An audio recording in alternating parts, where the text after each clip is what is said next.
Tsaka parang mas masaya, mas masarap. Oo, kasi mas basa.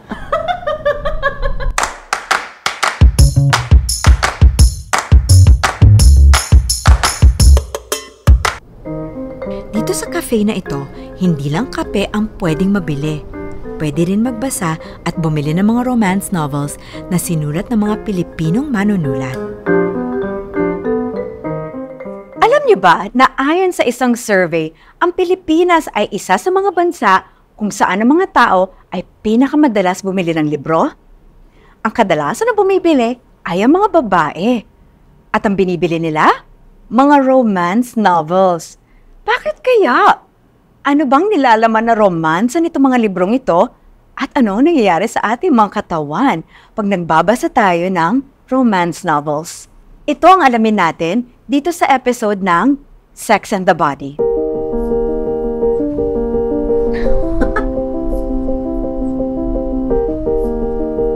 Hi, Anna! Ito si Doktora Isa Matibag, isang gynecologist dito sa Maynila at sexual health educator sa TikTok. Ano yung binabasa mo? Actually, oo. Pakita ko sa'yo. Sige. Tingnan mo, tingnan mo.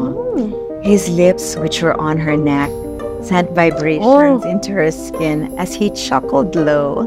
She felt very warm and tingling. Ay, may patingling. Kasi yun ang nafe-feel ko pag nagbabasa ako ng ganitong libro. Sa totoo lang, kinikilig ako pero meron talagang tingling sensation sa katawan ko. Oo. Siyempre, kasi yun yung parang part ng sexual response cycle natin, no? Andun sa arousal or yung excitement, andun ka kasi. Katulad na lamang nung kanina, nung sa'yo, no? Parang nandun ka sa may desire or excitement phase. Kasi nga, nagsastart tayo mga babae na ma-excite or magkaroon ng desire, pwedeng sa ating imagination, pwedeng sa ating mental or psychological state. Tapos, nagpaprogress ito sa plateau stage kung saan nagko-continue lang talaga itong ating desire at excitement bago tayo pumunta sa exciting part, which is yung orgasm or yung climax stage. Tapos, pagkatapos ng stage na yun, pababa na tayo sa resolution.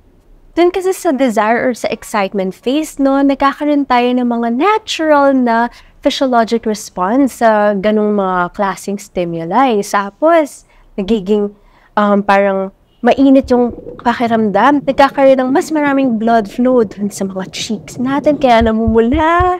Tapos, pwede din dun sa mga breasts or sa nipples. At saka pwede din dun sa ating genitalia, lalo na sa ating tinggil or yung sa clitoris na pwede ding maging erect. Sa desire or arousal phase, meron pang pisikal na nangyayari sa katawan ng isang babae. Hindi ito kaagad nakikita. Ito yung pagkakaroon ng natural lubrication or pagiging basa ng genitalia. Dami talaga nangyayari sa katawan ng isang babae. Isa doon yung lubrication sa baba. Pero syempre marami din itong functions katulad na naman ng pagprotekta sa vaginal canal, especially pag may intercourse. Kapag mas lubricated ang isang babae, syempre mas mabilis makakapasok ang mga intimate toys, yung ari ng lalaki.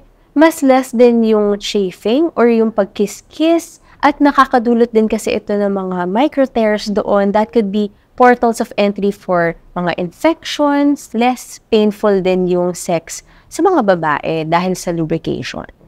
Tsaka parang mas masaya, mas masarap. Oo, kasi mas basa.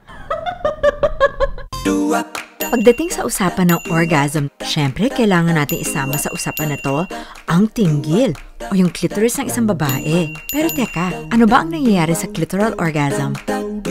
Clitoral orgasm, nangyayari ito kapag merong external na stimulation doon sa clitoris or doon sa tinggil mismo. So, pwedeng through fingering, through cunnilingus, pwede din naman mga intimate toy. Pag vaginal orgasm naman, ito naman yung orgasm na nadudulot nung pagpasok ng are ng isang lalaki, or pwede din ng mga intimate toys, or yung mga fingering. Meron stimulation doon sa vaginal canal. Pero kasi yung clitoris natin, di ba, nakapalibot din siya doon sa may vaginal canal, so pwedeng nagkakaroon ng stimulation pa rin sa clitoris pag nagkakaroon ng vaginal orgasm. Doon sa clitoris kasi yun talaga yung mas maraming mga nerve endings, kaya naman mas maraming babae ang nakaka-achieve ng climax or orgasm kapag clitoris or si tinggil ang nasa-stimulate.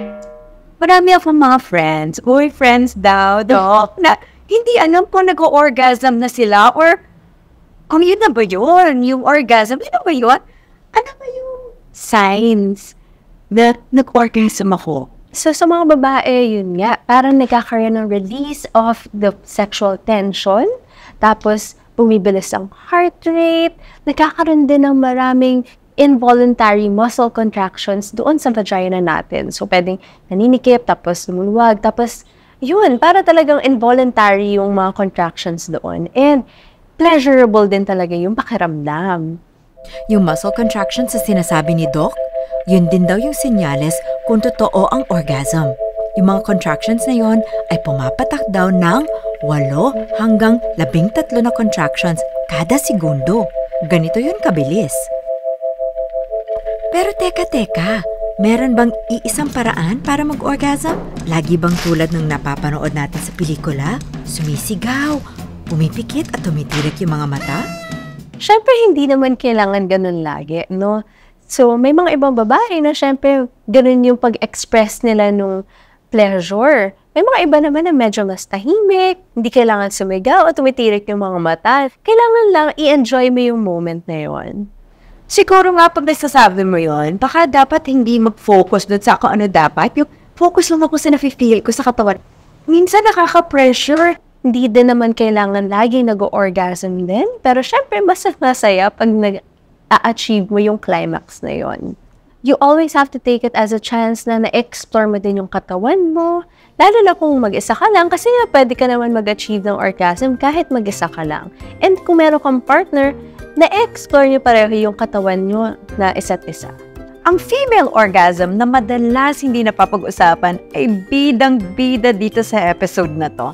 At dapat lang, panahon na para pag-usapan natin yung mga natural lang na nangyayari sa katawan ng isang babae. Kaya nga, kailangan natin itong mga ganitong usapan eh.